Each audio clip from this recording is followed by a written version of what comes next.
Assalamualaikum warahmatullahi wabarakatuh. Halo Sobat Gerobakan Google semuanya. Sehat ya untuk hari ini ya. Pak Sekjen PDIP Hasto Kristianto begitu sombongnya ya. Begitu sombongnya mengeklaim kemenangan di Pilkada DKI Jakarta itu satu putaran. Hal itu tak lepas dari imbas dukungan Pak Jokowi kepada Pak Ridwan Kamil.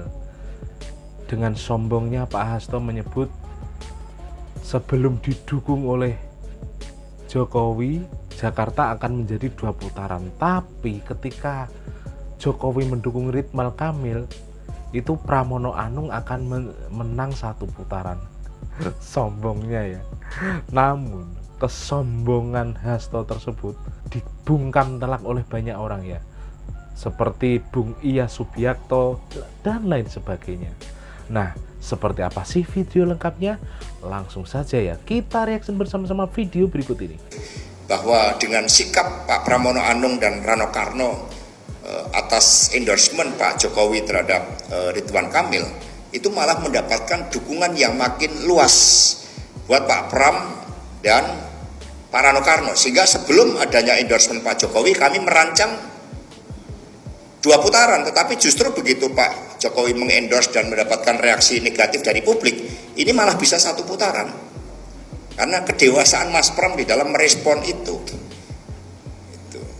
menunjukkan kematangan emosional, kematangan kepemimpinan Sombong amat dari seorang Pramono Anung. Itulah yang kemudian mendapatkan dukungan arus balik sehingga Jakarta akan menang 1 putaran.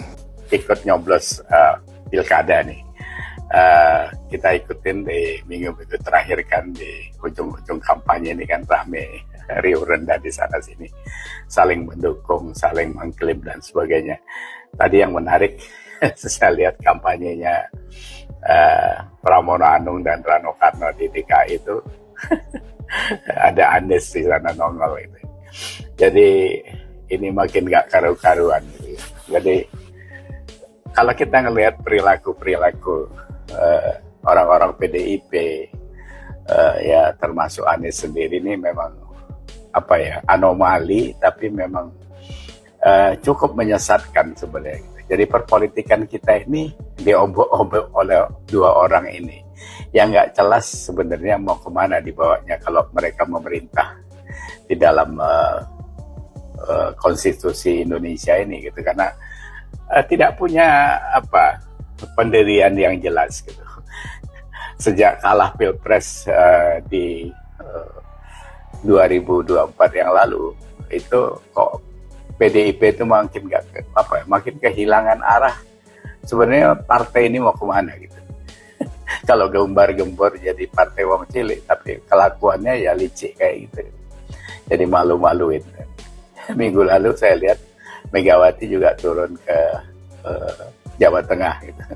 Jawa Tengah ini ya memang seru karena di sana juga ada Pak Jokowi yang sudah pulang kampung dan mendukung Pak Lutfi karena memang itulah yang harus didukung, karena seperti apa yang dilakukan pada saat Pak Jokowi mendukung Pak Prabowo, ya karena ini untuk keberlanjutan Indonesia itu.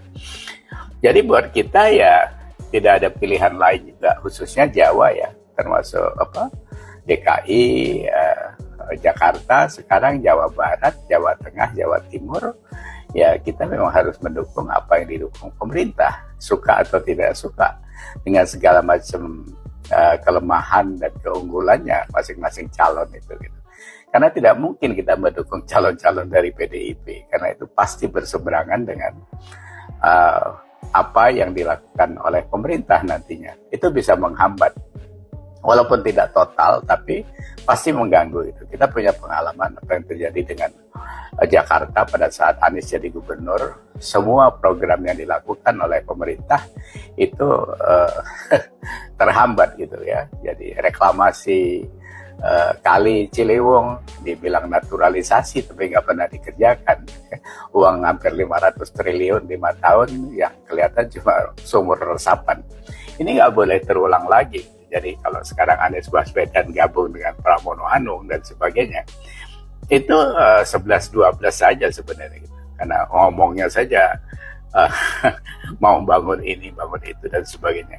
Pilkada Jawa Tengah menjadi ajang pertempuran habis-habisan bagi PDIP Megawati. Saudara, saya ingin kita mundur ke belakang 20 tahun yang lalu. Kita masih ingat di tahun 2004, seorang Megawati yang merasa pede ya setelah menjabat menjadi presiden dengan melengsarkan Gus Dur dengan cara kudeta sipil. Dia berpikir bahwa karisma Megawati dan PDIP hebat. Tetapi faktanya di tahun 2004, Megawati berpasangan dengan Hasyim Muzadi, kalah di Jawa Tengah. Suaranya anjlok, dan kita tahu bahwa yang memenangkan Pilpres di tahun 2004 adalah SBY. Kemudian dia mencoba lagi di tahun 2009 ya, dengan berpasangan dengan Prabowo di Pilpres 2009. Dan lagi-lagi di Jawa Tengah suaranya juga anjlok, kalah telak dengan SBY. Saudara, apa yang terjadi? Dia merasa pede dan yakin dia bisa menguasai Jawa Tengah. Dan ketika 2014, Pilpres 2014, Bapak Joko Widodo diusung oleh PDIP dan memenangkan dengan telak. Kemudian di 2019 lagi-lagi mengulangi kesuksesan.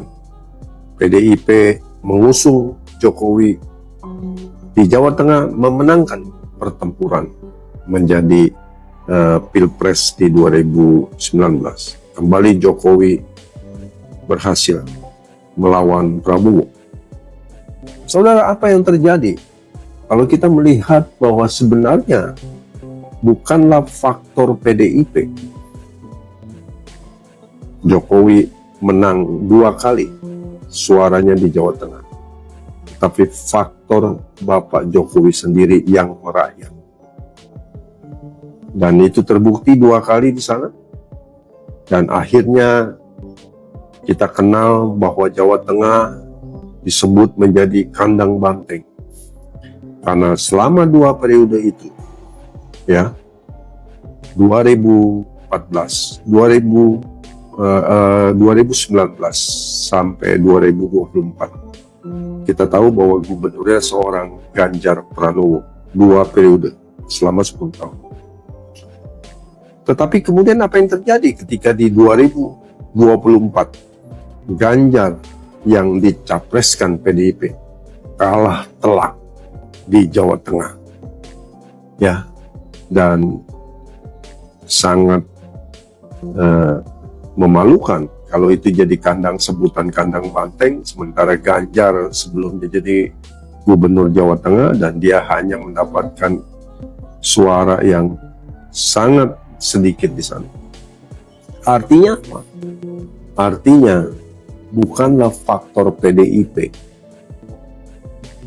yang memenangkan Jawa Tengah, tapi faktor Jokowi.